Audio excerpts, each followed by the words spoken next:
For the past couple of years, the internet has been buzzing with stories of just such a mysterioso linkage between Hollywood's 1939 Munchkin classic, The Wizard of Oz, and, this is the mysterioso part, Pink Floyd's 1973 art rock monument, The Dark Side of the Moon.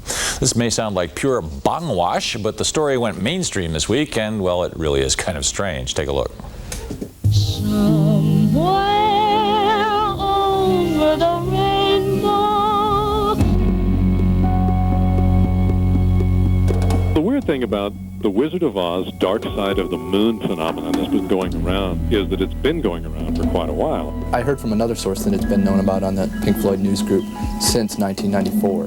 I did get a call from a girl who said, 18 years ago, I went to a party where some guy tried this, and it worked. Who first discovered this phenomenon and when remains a mystery. But Boston disc jockey George Taylor Morris touched off a national frenzy recently when he mentioned on air the bizarre correlation between Pink Floyd's 1973 album Dark Side of the Moon and the 1939 movie classic The Wizard of Oz. I just mentioned it just briefly on the air that if you play The Dark Side of the Moon against The Wizard of Oz as a soundtrack, all of these amazing coincidences happen. Here's how it works. Play The Wizard of Oz from the top and wait for the MGM lion to appear.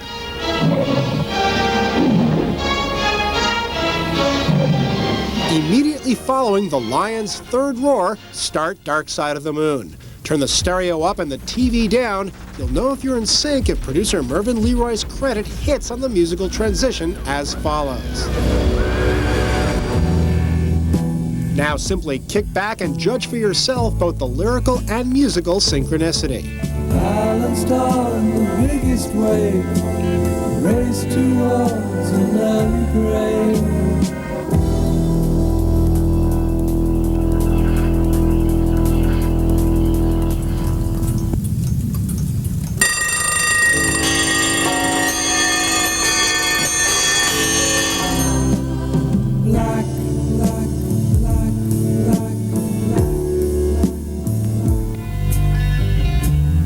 The lunatic is on the grass.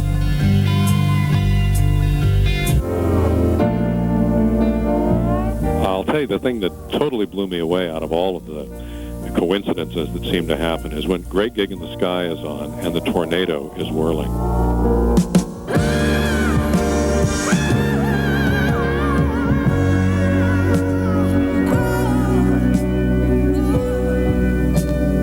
The movie took on a completely different feel for me there. And coming up, we have actually one of the best transitions here. As it goes to color, Money comes up, which is the next song.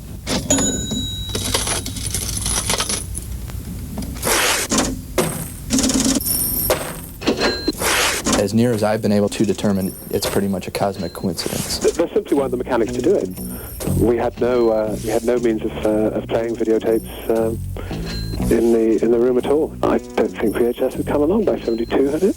It doesn't seem like there's a lot of evidence to support that it's intentional, but that certainly doesn't undermine how cool it is to sit and watch it.